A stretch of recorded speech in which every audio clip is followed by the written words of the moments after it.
Film की शुरुआत में हम तो भाइयों को देखते हैं। बड़े भाई का नाम होता है यश और छोटे भाई का नाम रिची। रिची एक बहुत ही बिगड़ेल और संकी किस्म का लड़का है। वो दोनों अपने मामा के साथ गाड़ी में बैठ के कहीं जा रहे होते हैं। यहाँ बात ये है कि यश और रिची की 25 साल की एक बहन होती है जिसका चक्कर किसी लड़के के साथ था। जब ये बात रिची को पता चली तो वो उस लड़के को इतना मारता है कि उसे हॉस्पिटल में एडमिट करना पड़ता है, जिस वजह से उस लड़के के घर वालों ने रिची के खिलाफ कंप्लेंट फाइल की थी। इसलिए पुलिस वाले रिची को जेल में डाल देते हैं और अब वो बेल पे छुटा था। अब यश रिची को जेल का सारा मामला ठंडा होने तक उसे अपने मामा की एक पुरानी फैक्ट्री में छुपा के रखने के लिए ले जा रहा होता है। लेकिन रास्ते में उनकी गाड़ी खराब हो जाती है तो उनका मामा एक दूसरी गाड़ी अरेंज करने जाता है। वो हाईवे पे चलती गाड़ी को रोक के ड्राइवर को बंदूक दिखा के उसे अपने कब्जे में कर लेता है और रिची और यश को भी बुला लेता है। वो ड्राइवर उनसे कहता है कि ये कार उसकी नहीं है, कार का मालिक कोई और है, वो तो सिर्फ ड्राइवर है, इसलिए वो उस गाड़ी को रख ले और उसे जाने दे। पर मामा नहीं मानता। वो उस ड्राइवर को गाड़ी चला के उसे पवाना नाम की जगह तक छोड़ने के लिए कहता है। तो ना चाहते हुए भी वो ड्राइवर गाड़ी चलाने लगता है।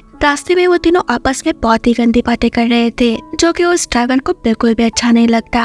उस ड्राइवर का नाम था ब्रिजेश। अब रिची उस ड्राइवर के साथ बदतमीजी करने लगता है। उस ड्राइवर ने अपना फोन सामने ही रखा था। इससे पहले कि वो अपना फोन लेके किसी से मदद मांगता, यश ये देख लेता है और मामा तुरंत ही फोन उठा लेता है। अब यश उसी फोन से अपने किसी आदमी को फोन लगाता है। यहाँ यश को पता चलता है कि रिची ने जिस लड़के को मारा था उसकी 2 घंटे पहले ही हॉस्पिटल में ट्रीटमेंट के दौरान मौत हो गई। जब रिची रास्ते में टॉयलेट के लिए उतरता है तो यश यही बात मामा को भी बताता है। मतलब अब रिची पे मर्डर का इल्जाम लगेगा और उसका जेल जाना तय था। लेकिन वो दोनों ये बात रिची को नहीं बताते और फैक्ट्री के लिए आगे निकल पड़ते हैं। रास्ते के दौरान रिची वहाँ कॉलेज के सामने कुछ शहर वाली लड़कियों को देखता है। अब इन लड़कियों को देखने के बाद रिची अपने मामा को कहता है कि वो फैक्ट्री में बिना मोबाइल और इंटरनेट के बोर हो जाएगा, क्यों ना हम यहाँ की एक लड़की को उठा ले। ये सुन के यश उसे मना कर देता है क्योंकि रिची पहले ही एक लफड़ा कर चुका है और अब दूसरा लफड़ा करने की सोच रहा है, इसीलिए वो उसे मना कर रहा था। लेकिन तब मामा कहता है कि रिची ठीक कह रहा है, उसे थोड़ी देर मजा कर लेने दे।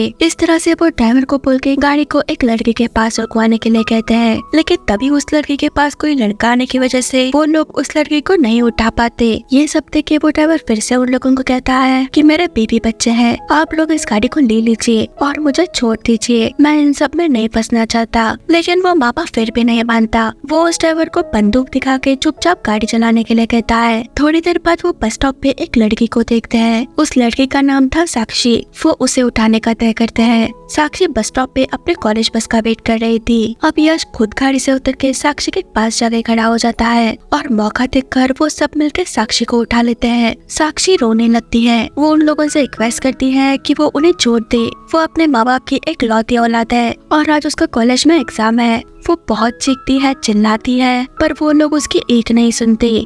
वो उसे मारते हैं और उसे इधर उधर टच करने लगते हैं। फिर रिची साक्षी के बैग चेक करता है और उसमें से उसे पेपर स्प्रे मिलता है। पर रिची तो एक गवार था, उसे लगता है कि वो एक परफ्यूम स्प्रे है और वो उस बोतल को गाड़ी के पीछे फेंक देता है। साक्षी उन दोनों पर अटैक करने की सोचती है पर वो ऐसा नहीं कर पा रही थी। रास्ते के दौरान रिची साक्षी के साथ फिर से गंदी बातें करने लगता है और थोड़ा आगे जाने के बाद वो लोग एक जगह दारू लेने के लिए रुकते हैं। यहाँ मौका देखकर साक्षी भागने की कोशिश करती है पर यश उसे बंदूक दिखा के रोक लेता है। रिची मामा को अपने लिए माल यानी का इंतजाम करने कहता है। अब दारू लेकर वो फिर से अपनी जर्नी कंटिन्यू करने लगते हैं। यहाँ उन दोनों भाइयों के बीच अपनी बहन को लेकर थोड़ी बहस हो जाती है और इसी दौरान साक्षी को थोड़ी चोट भी लग जाती है। साक्षी मामा को यहाँ मामा कह के बुलाती है और उन्हें समझाती है कि वो उम्र में बड़े हैं, आपके समझाने पर ये दोनों आपकी बात सुनेंगे। वो उन लोगों से उसे ये छोड़ देने को कहती है पर मामा उसे कहता है कि तुम मेरी भांजी नहीं हो, जबरदस्ती रिश्ता छोड़ने की कोशिश मत करो, हमने तुम्हें रास्ते से उठाया है। इसके बाद हम देखते हैं कि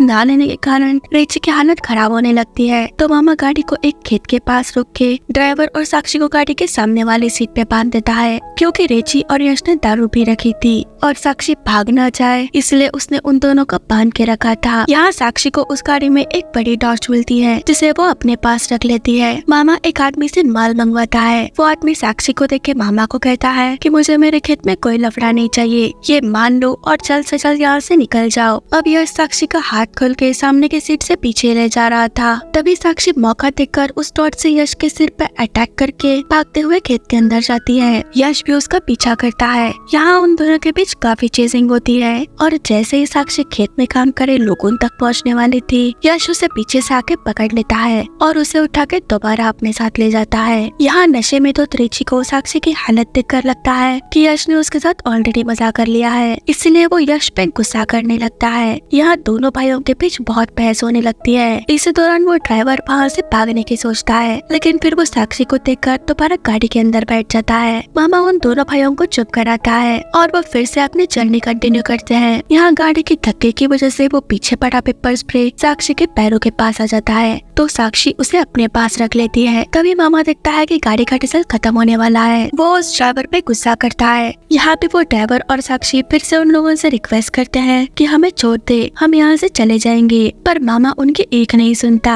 और सामने के पेट्रोल पंप से फुल डीजल डलवाने कहता है। फिर मामा यश और रिची को गाड़ी के पीछे रखे कमर से साक्षी को ढक के उसके गले पे चाकू रखने को कहता है और खुद ड्राइवर के पीछे बंदूक तान के गाड़ी में डीजल भरवाने लगता है। अब जो आदमी गाड़ी में डीजल भर रहा था, साक्षी उसे इशारा करके समझाने की कोशिश करती है, पर वो आदमी कुछ नहीं समझ पाता और वो लोग डीजल भरवा के गाड़ी आगे ले जाते हैं। यहाँ हमें पता चलता है कि वो गाड़ी दिल्ली पुलिस की है। थोड़ी देर बाद साक्षी कहती है कि उसे टॉयलेट जाना है, तो मामा कहता है कि बस अब 4-5 मिनट का रास्ता है, टॉयलेट को रोक के रखो। पर साक्षी को बहुत जोर से टॉयलेट आई थी और रिची मामा को कहता है कि उसे साक्षी को टॉयलेट करते हुए देखना है, तो मामा एक खेत के पास गाड़ी रुकवाता है। रिची साक्षी को उसके सामने टॉयलेट करने को कहता है, लेकिन साक्षी नीचे ही नहीं उतरती क्योंकि वो किसी के सामने कैसे टॉयलेट करती। पर उन लोगों को लगता है कि साक्षी टॉयलेट का बहाना बना के दोबारा भागने का प्लान कर रही थी, इसीलिए मामा साक्षी पे बहुत चिल्लाता है और वो फिर से आगे जाने लगते हैं। अब साक्षी गाड़ी के अंदर ही टॉयलेट कर देती है, तो वो लोग गाड़ी को साइड में रोक के साक्षी को गाड़ी गंदा करने के लिए बहुत चिल्लाने लगते हैं। थोड़ा आगे जाकर वो एक लड़के से खाना और दारू की बोतल लेते हैं। वो लड़का साक्षी को देख लेता है, तो मामा उस लड़के को अपना मुंह बंद रखने के लिए पैसे देता है। साक्षी अब बहुत ही बेबस महसूस कर रही थी। वो उन तीनों को कहती है कि आप लोगों को मेरे साथ जो कुछ भी करना है गाड़ी में ही कर लो, मुझे फैक्ट्री में नहीं जाना, आप लोग अपना काम खत्म करके मुझे यहीं छोड़ दो, मैं चुपचाप लेटी रहूंगी, किसी को कुछ नहीं बताऊंगी। लेकिन वो लोग साक्षी की बात नहीं मानते